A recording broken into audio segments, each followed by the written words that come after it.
Now, which came first, the chicken or the egg? Now, the main idea I'm going to present is that even if you mistakenly believe the egg came first, the chicken should be the ultimate aim of your thinking.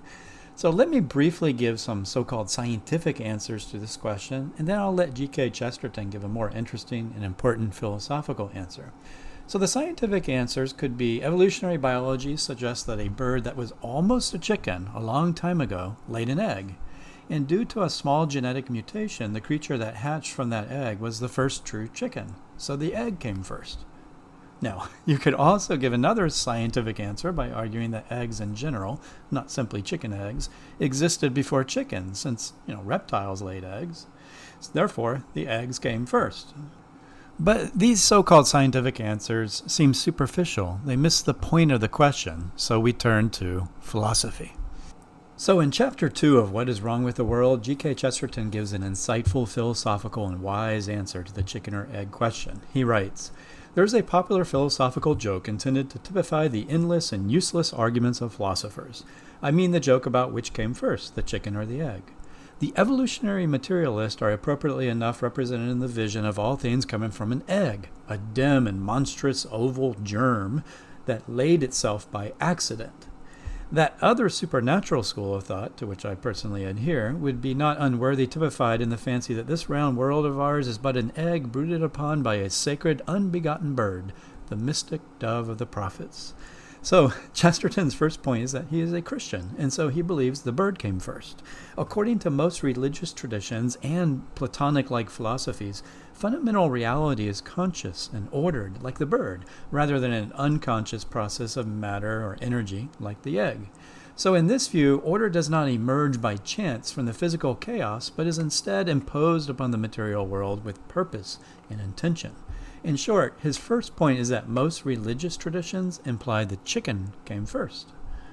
But Chesterton then makes his more important point that even if you think the egg came first, the bird should be the end or goal of your thought. He writes, "Whether or not the living bird is the beginning of our mental chain, it is absolutely necessary that it should be at the end of our mental chain. The bird is the thing to be aimed at, not with a gun, but a life-bestowing wand.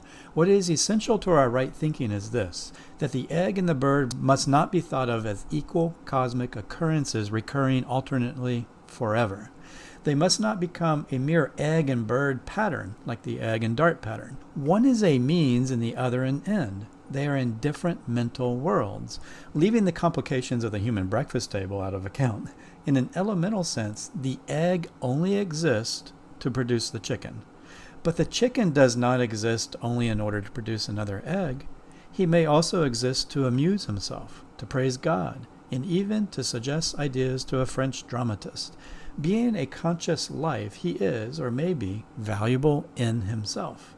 So I think Chesterton is making a brilliant point here. He is arguing that we should not answer the chicken and egg question cyclically. In other words, we should avoid claiming that the chicken and egg form an endlessly repeating cycle, so intertwined that it's meaningless to say one came before the other. Instead, Chesterton's point is that experiences like conscious life, play, music, friendship, chickens, and love are intrinsically good. They are valuable in and of themselves. In contrast, things like money, machines, and eggs are primarily instrumental goods, valuable only as a means to other ends. If we lose sight of this distinction, if we forget the form of an ideal human life, a conscious being delighting in nature, friendship, love, play, music, adventure, and romance, if we forget that ideal human life, then we lose our sense of purpose. Without a clear aim or an understanding of what is fundamentally and universally good, society risks becoming purely efficient, practical, and ugly. The chicken not only comes first, but it is what we should aim for. The chicken is conscious and can enjoy life. The egg is not and cannot. The egg is not conscious and cannot enjoy a conscious life. Now, Chesterton clarifies this point in the following passage. "Now our modern politics are full of a noisy forgetfulness that this production of this happy and conscious life is, after all, the aim of all complexities and compromises. We talk of nothing but useful men and working institutions. That is, we only think of the chickens as things that will lay more eggs. Instead of seeking to breed our ideal bird, the eagle of Zeus or the swan of Avon, or whatever we happen to want, we talk entirely in terms of the process and the embryo. The process itself, divorced from its divine object, becomes doubtful and even morbid. Poison enters the embryo of everything. In our politics, our rotten eggs. So I believe Chesterton is correct. The egg exists for the sake of the bird. The bird is the ultimate aim that gives the egg and the entire bird becoming process its meaning, goodness, truth, and beauty. In Aristotelian terms, the bird represents the final cause, while the egg serves as the material and efficient cause.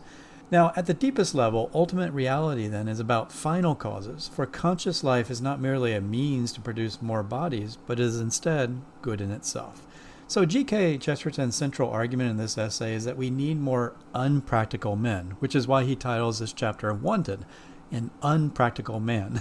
So while the practical man knows how to make machines work, the unpractical man understands the higher purposes for which they are built. A practical man can construct buildings. It's the unpractical man who insists they be beautiful, because beauty is a fundamental good. The practical man settles for what's attainable, while the unpractical man seeks what people truly desire. A practical man can acquire drugs. The unpractical man knows we are not made for drugs. A practical man can fix the dishwasher. The unpractical man knows how to sing, dance, and even hum inefficiently, how to savor the fundamental goods made possible by the time saved from the dishwashing. In short, the unpractical man is the one who understands that the ultimate aim is the chicken, not the egg. So whether you think the chicken or the egg came first, Chesterton's deeper insight remains. We must aim for the chicken. Not with a gun, but aim for the chicken, the conscious, joyful, purposeful life. Thanks.